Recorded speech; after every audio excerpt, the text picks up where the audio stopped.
Friends, it's Akash here. दोस्तों, आज मैं आपके लिए लेके आया हूँ एक ऐसे इंसान की बायोग्राफी जिन्हें मिसाइल मैन और जनता के राष्ट्रपति के नाम से जाना जाता है।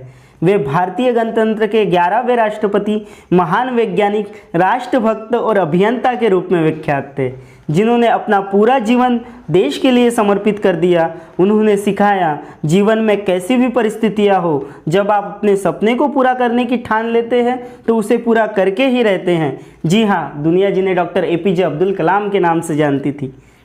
15 अक्टूबर 1931 रामेश्वरम, तमिलनाडु के एक मध्यम वर्गीय परिवार में डॉक्टर एपीजे अब्दुल कलाम का जन्म हुआ। इनके पिता जैनुलब्दीन ना तो ज़्यादा पढ़े थे, ना ही ज़्यादा पैसे वाले थे। उनके पिता मछुआरों को नाव किराए पे दिया करते थे। अब्दुल कलाम संयुक्त परिवार में रहते थे।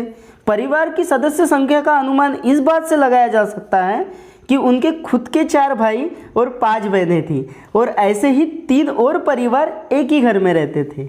कलाम के जीवन पर उनके पिता का काफ़ी प्रभाव था। वो भले ही पढ़े लिखे नहीं थे, लेकिन उनके काम के प्रति लगन और उनके दिए हुए संस्कार अब्दुल कलाम को जीवन में बहुत काम आए। 5 वर्ष की उम्र में रामेश्वरम की पंचायत में उनका दीक्षा हुआ। उनके शिक्षक इयादुराय ने उनसे कहा था, जीवन में सफलता प्राप्त करने के लिए तीव्र इच्छा, मेहनत और अपेक्षा, इन 3 शक्तियों को भली भांति समझ लेना। जब वो 5वीं क्लास में गए तो उनके शिक्षक उनकी पूरी क्लास को पंछियों के उड़ने का तरीका कैसे होता है इस बारे में सिखा रहे थे, पर किसी को भी ये बात समझ में ही नहीं आ रही थी। तो उनके शिक्षक पूरी क्लास को समुद्र तट पर ले गए, जहां उड़ते हुए पंछियों को देखकर कलाम ने तय कर लिया कि उन्हें विमान और विज्ञान के क्षेत्र में ही जाना है। उस जमाने में एक गणित के अध्यापक हुआ करते थे जो कि फ्री में ट्यूशन पढ़ाया करते थे, पर वो सिर्फ उन स्टूडेंट को पढ़ाते थे जो सुबह 4 बजे नहा धोकर उनके पास आता था। वो क्लास अटेंड करने के लिए कलाम 3 बजे उठकर तैयार होकर कई किलोमीटर दूर पैदल चलकर जाते थे। वो एक भी क्लास मिस नहीं करते थे, चाहे कैसा भी मौसम हो। वो 4 बजे नहा धोकर वहाँ पहुँच जाते थे। कलाम जब रात को भी घर में पढ़ते थे तो उनके घर में केरोसिन ऑयल की लालटेन होती थी, पर कलाम सिर्फ 7 से 9 ही पढ़ पाते थे, क्योंकि 2 घंटे का ही केरोसिन ऑयल उनको उपलब्ध हो पाता था। लेकिन जब कलाम के माता पिता को पता चला कि अपना लड़का पढ़ाई को लेकर काफ़ी सीरियस, तो उन्होंने अपने लिए अंधेरा रखा और उन्हें 11 बजे तक केरोसिन ऑयल उपलब्ध कराया। परिवार बड़ा होने के कारण उन्हें पैसों की भी काफ़ी कमी रहती थी, तो अपना खर्चा निकालने के लिए उन्होंने अखबार बेचना शुरू कर दिया। अखबार बेचने का उनको यह भी फ़ायदा होता था कि वे रास्ते में अखबार बेचते बेचते सारे अखबार पढ़ लिया करते थे। हाई स्कूल उन्होंने शॉर्ट हायर सेकेंडरी रामनाथपुरम से पूरा किया।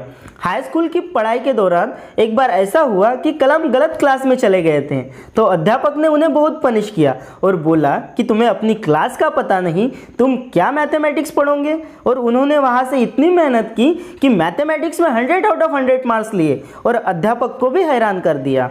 बचपन से ही उन्हें आकाश में उड़ने की इच्छा थी, इसलिए उन्हें मद्रास इंस्टीट्यूट ऑफ टेक्नोलॉजी में एरोनॉटिक इंजीनियरिंग में एडमिशन लेनी थी। उनके पास इतनी ज़्यादा फीस भरने के लिए पैसे नहीं थे। उन्होंने अपनी बहन के पास पैसों की बात रखी। उनकी बहन असीम जोहरा ने अपने गहने गिरवी रखकर उन्हें 1000 रुपये दिए थे और उन्होंने वहाँ एडमिशन कर लिया। इंजीनियरिंग की पढ़ाई करते समय उन्हें विमान का डिज़ाइन बनाने का एक प्रोजेक्ट मिला और वो विमान का डिज़ाइन बनाने में लग गए।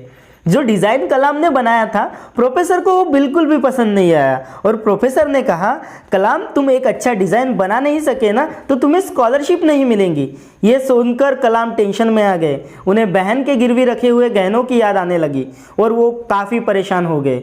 उन्होंने प्रोफेसर से 1 महीने का समय मांगा, पर प्रोफेसर ने 3 दिन का समय दिया और वो और भी परेशान हो गए। फिर उन्होंने 72 घंटे 3 दिन ऐसा काम किया, ना खाया ना सोए, और ऐसा डिज़ाइन बनाया जिसे देखकर प्रोफेसर भी दंग रह गए। उन्होंने मद्रास इंस्टीट्यूट ऑफ टेक्नोलॉजी से एरोनॉटिक इंजीनियरिंग की डिग्री अच्छे नंबरों से पास कर ली, और ये डिग्री पूरी करने के बाद उनके पास इंटरव्यू के लिए 2 ऑप्शन खुले, एक मिनिस्ट्री ऑफ डिफेंस DRDO और दूसरा एयरफोर्स। वो एयरफोर्स में जाना चाहते थे, पर वहाँ उनका सिलेक्शन नहीं हुआ। शायद नियति को कुछ और ही मंजूर था और उन्हें मिनिस्ट्री ऑफ डिफेंस DRDO में नौकरी मिल गई। वहाँ उनका प्रमोशन हुआ, उन्हें विक्रम साराभाई के साथ उनकी टीम में शामिल कर लिया गया। उनकी काम की लगन को देखते हुए 1963 में विक्रम साराभाई की टीम से कलाम को नासा में ट्रेनिंग पर जाने के लिए सिलेक्ट कर लिया और वे 6 महीने की ट्रेनिंग के लिए नासा चले गए। वहाँ नासा के वैज्ञानिक कलाम के काम और मेहनत को देखकर चौंक गए। उन्हें अमेरिकन सिटीजनशिप देने के साथ साथ भारत में मिलने वाले पेमेंट से 5 गुना ज़्यादा पेमेंट देने का ऑफर कलाम को दे दिया। एपीजे अब्दुल कलाम ने उनकी ऑटोबायोग्राफी में लिखा भी है, एक बार तो उनके मन में इसे स्वीकार करने का विचार भी आया था, पर उन्होंने दौलत और शोहरत छोड़कर अपने देश को चुना और उन्होंने कहा कि मुझे अपने देश के लिए ही काम करना है और वहाँ से अपनी 6 महीने की ट्रेनिंग पूरी की और भारत वापस आ गए। 1963 में भारतीय अंतरिक्ष अनुसंधान संगठन इसरो से जुड़े। ये इसरो का शुरुआती दौर था। वहाँ उन्हें इन्वेस्टमेंट के लिए कोई भी फंड नहीं दिया गया। सेंट मैरी चर्च था, उसे सेंट मैरी चर्च को अपना ऑफिस बनाया। गौशाला में इनकी लेबोरेटरी बनी। चर्च के फादर के घर को उन्होंने वर्कशॉप बनाया और बीच पे समुद्र किनारे अपने रॉकेट का लॉन्च पैड बनाया।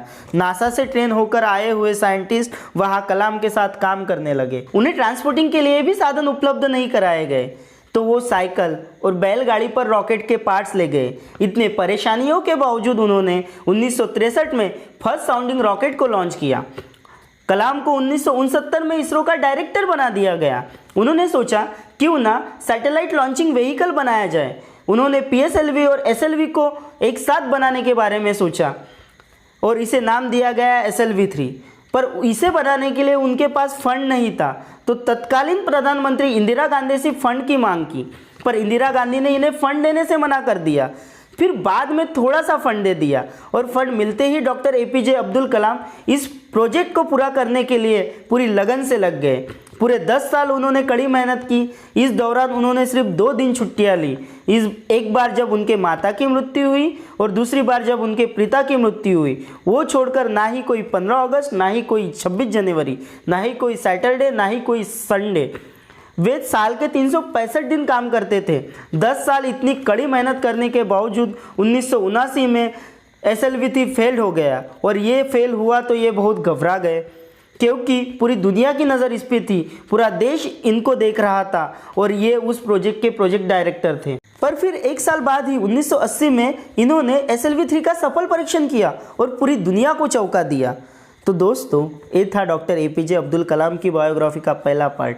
अगले पार्ट में हम जानने वाले हैं कि भारत को अनुसंपन्न राष्ट्र बनाने में डॉक्टर एपीजे अब्दुल कलाम का क्या योगदान रहा, राष्ट्रपति के रूप में उनका कार्यकाल कैसा रहा। ऐसी ही काफ़ी बातें हम पार्ट 2 में लेके आने वाले हैं। अगर आपको ये वीडियो अच्छा लगा हो तो लाइक कीजिए, दोस्तों के साथ शेयर कीजिए और बने रहिए हमारे चैनल क्रिएटिव 3 कलर्स के साथ। जय हिंद दोस्तों।